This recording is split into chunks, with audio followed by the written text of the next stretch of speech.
们现在在普兰县城啊，今天准备找个地方理个发。地图上面是搜不到的，只能出来逛一下看看。这个地方也是阿里地区少见的能看到树的地方啊。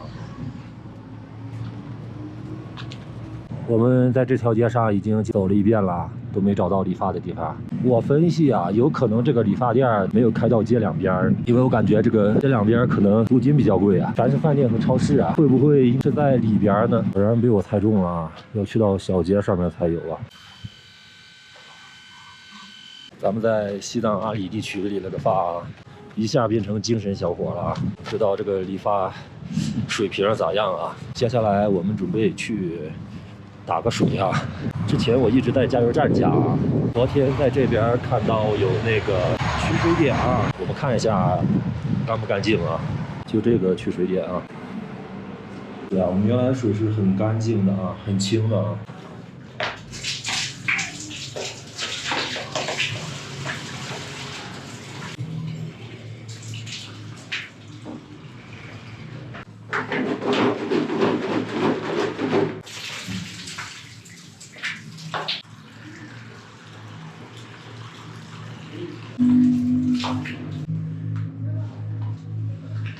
看一下水，相对来讲还是挺清的，不是特别浑浊，也不是很黄啊。看来这边水还是比较干净的。这个，我们现在理完发，打完水啊，现在准备去买点水果啊。昨天路过一个地方，在那摆摊卖水果啊，苹果是5块钱一斤啊，这个价格放到西藏这边简直是太便宜了啊！我老板竟然走了，就把摊扔在这儿了，没有人管了。不等了，我旁边还有个水果店，那边卖的6块钱啊。老板，这个是多少钱啊？那个5块。5块。这个6块。梨呢？梨是7块。梨是7块，你给我拿个塑料袋吧，我装点。这个核桃是多少钱？核桃？啊，核桃。这个最好的20一斤。这个15。买的这一兜苹果啊，应该够吃个周2周的了，花了20块钱。这边牛肉多少钱啊？牛肉48，羊肉呢？羊肉也48。好，谢谢啊。我们在普兰县城就休整完毕了，现在我们去普兰的这边一个比较著名的一个寺庙啊，去看一下。流经普兰的这条河流叫马甲藏布啊。就是小样啊，穿个马甲不认识里的那个马甲啊。汉语意义的话叫孔雀啊，孔雀河是阿里地区4大河里边的一个啊。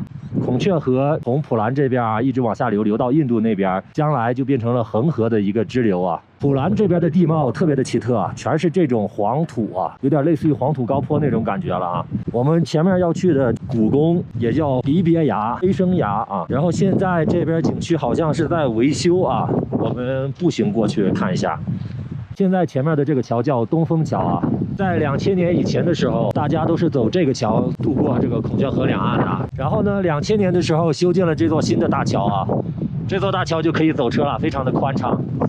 这边就到了古宫遗址了。末代藏王因为灭佛被刺杀了以后，整个政权直接就分崩离析了。然后呢，他有一个孙子啊，就跑到了阿里地区来啊，名字也很好记啊，叫杰的尼玛。然后呢，他在这边呢就建立了一个王朝啊。然后他建立王朝以后呢，把阿里地区分成了3块地方啊，分封给了他的3个王子啊。大王子就在普兰，就是这边的古宫啊。2王子是古格王朝啊，古格王朝就是在现在的像是啊。3王子呢在拉达克，拉达克现在好像是在日图，这是其中一个王子的皇宫啊，当时就修在悬崖上了啊。现在古宫寺在维修啊，可以看到那边石头上还有工人在施工啊。这边有个地方叫飞升崖啊，也叫离别崖，供奉着一个仙女叫云卓拉姆。这个典故呢，就是说从前有个渔夫啊，在旁边的孔雀河里边打捞到了一个仙女叫云卓拉姆，然后呢把她送给了洛桑王子，洛桑王子就和她就比较恩爱啊。有一次呢，洛桑王子就出去打仗啊，然后他的500位王妃啊，因为嫉妒这个仙女啊，就合伙把这个仙女给伤害了。然后呢，这个仙女不得已啊，就从飞升崖上面飞升回到天上了啊。洛桑王子回来以后就特别的伤心啊。啊，然后呢就有了这个飞升崖的顶，大概就是这个意思哈。看到墙上这个山洞没啊？这原来是皇宫啊。然后呢，还有一个有意思的点啊，是这个在比较久之前啊，这边有很多尼泊尔人在这边通商啊，然后呢，他们在普兰这边呢舍不得花钱住店啊，尼泊尔人他们就就地啊，都住在了这些废弃的洞窟里边啊。当时这边这个洞窟被当地人称为尼泊尔大厦啊。咱们这个离别崖普兰王朝的古宫就看完了啊，现在准备离开普兰了啊。今天赶路的目标啊，神山冈仁波齐啊，准备先到山脚下，今天去看一下啊。我们在山脚下住一晚上，感受一下神山。这边应该是原始的房子啊，现在都破败了。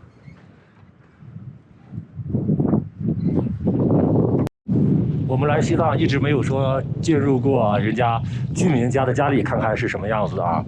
这边相当于给我们提供了一个解剖图啊，看一下藏族传统民居啊，他们的房子的构造啊，墙壁石头就是用当地的这种类似于鹅卵石一样的石头啊，山上非常的多，然后用当地的黄土堆起来的墙啊。看到他们1楼和2楼的隔断是用木头隔开的啊，木头，然后还有这些竹席铺了厚厚的一层黄土啊，典型的2层小楼啊。房子里边就和内地一样啊，涂的这种大白。看一下这边的石头啊，全都刻的应该是6字真言啊，这边还刻的经文呢。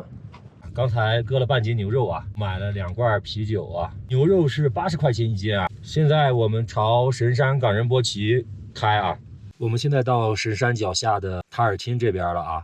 这边是神山的大本营啊，就是转山，一般大家都从这边开始出发。1天没吃饭了啊，中午就啃了个面包。现在我们尝一下这个卤牛肉啊，拉萨啤酒啊。咱们来西藏这么长时间都没喝过这个，40块钱半斤牛肉，我感觉还是很值啊。干一个。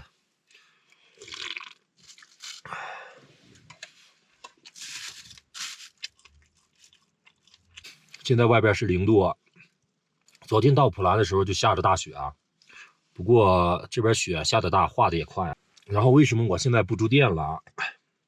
我现在基本上都不住了，因为现在天气冷了。以前是热的时候，车就是个铁皮盒子，你住车里真的是热的受不了啊。但是天冷是没关系的。现在车里的温度大概是28度啊，它是随着晚上的温度会一直慢慢的下降，大概到早上的9、10点钟的时候，温度是最低的，一般会到达0度左右啊。但是我们车上有地热毯，我们开了地热毯以后，还是非常温暖的，非常舒服的。现在在车里住习惯了以后，除了洗衣服啊，我不太愿意去住店，因为我每次去我就要拿着大包小包的背上去，然后在酒店里剪视频，然后再发干什么的，我觉得特别麻烦。像我现在在车里，我就什么东西都在车里边，非常的方便。当然，可能现在是因为温度还没下降到人受不了的地步啊。喝一个。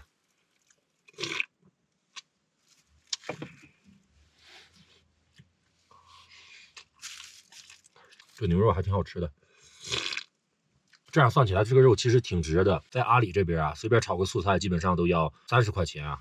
炒菜的话不带米饭，基本就和吃这个肉的价格差不多了。我们在神山脚底下吃着这个酱牛肉啊，喝着小酒啊，真的是太舒服了。估计最多再有1个周的时间啊，我们就离开西藏了，进入新疆。我们在西藏这次沿着边上，基本上也是该去的地方也都去了，还顺便出了个国，每天都有新的惊喜啊。今天就这样了啊，吃完就休息了，拜拜。